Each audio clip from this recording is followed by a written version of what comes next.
The story of the first international stock market crash in history, the South Sea Bubble. The public, it seemed, would buy anything. New companies seeking financing during this period were organized for such purposes as the building of ships against pirates, encouraging the breeding of horses in England, creating inhuman hair, building hospitals for bastard children, extracting silver from lead, extracting sunlight from cucumbers, and even producing a wheel of perpetual motion. The prize, however, must surely go to the unknown soul who started a company for carrying on an undertaking of great advantage, but nobody to know what it is. The prospectus promised unheard of rewards. At 9 o'clock in the morning, when the subscription books opened, crowds of people from all walks of life practically beat down the door in an effort to subscribe. Within 5 hours, 1,000 investors handed over their money for shares in the company. Not being greedy himself, the promoter promptly closed up shop and set off for the continent. He was never heard from again. This is an extract from the book A Random Walk Down Wall Street by Briton and aptly demonstrates the stock market craze of the time. By the late 1700s, Britain had enjoyed a long period of prosperity. As a result, Britons had accumulated a lot of savings but had little opportunity for investment. In 1693, for instance, only 499 people held stock in the East India Company. The South Sea Company, which was founded in 1711, filled the gap in the need for investment opportunities. It was awarded a monopoly by the British government for all trade through the South Seas. This convinced the public that there was much money to be made from it, and they scrambled to purchase its stock. All of this was in spite of the fact that not a single director of the South Sea Company had any experience with South American trade.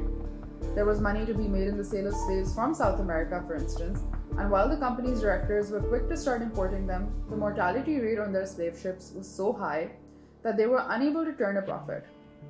They also lost out in the trade of wool, as wool that was required in Vera Cruz was sent instead to Cartagena, where it was unable to find any buyers. Despite failure, the company's directors maintained a strong veneer of prosperity in front of the public. They rented an impressive house in London and furnished the boardroom with black Spanish upholstered chairs, and the company's stock held its value. Around the same time in France, an Englishman called John Law acquired a forsaken concern called the Mississippi Company, which attracted speculators throughout Europe, and the price of Mississippi stock rose from £100 to £2,000 in just 2 years. This caused nationalism to kick in England.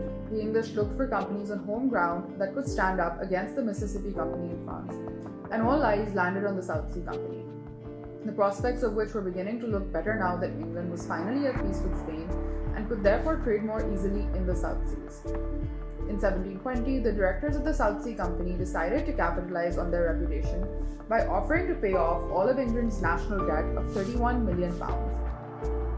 A bill to this effect was passed in the English Parliament and caused the company's stock, previously worth £100, to triple.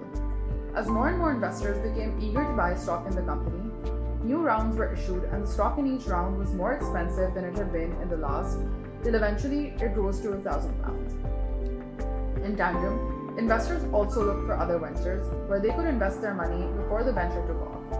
This spurred the development of almost 100 different deceptive projects started by people looking to make a quick buck, something illustrated in greater detail by the book extract at the start of this video.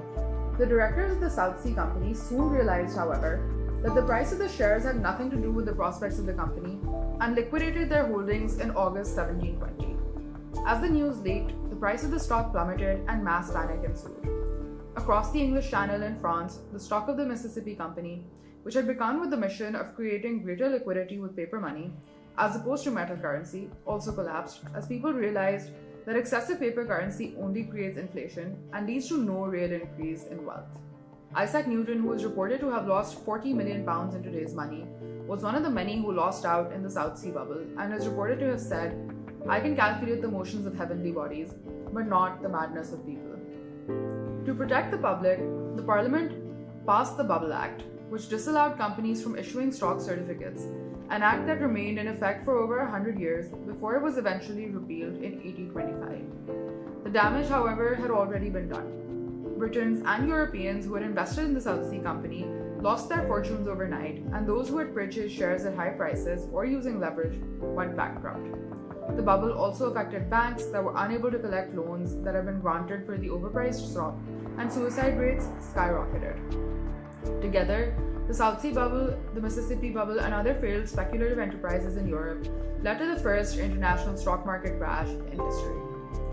If you made it this far, thank you for your time. If you have any thoughts around topics that we should cover, please drop them in the comments below. Don't forget to hit the thumbs up and subscribe to our channel to stay tuned for when future videos come out.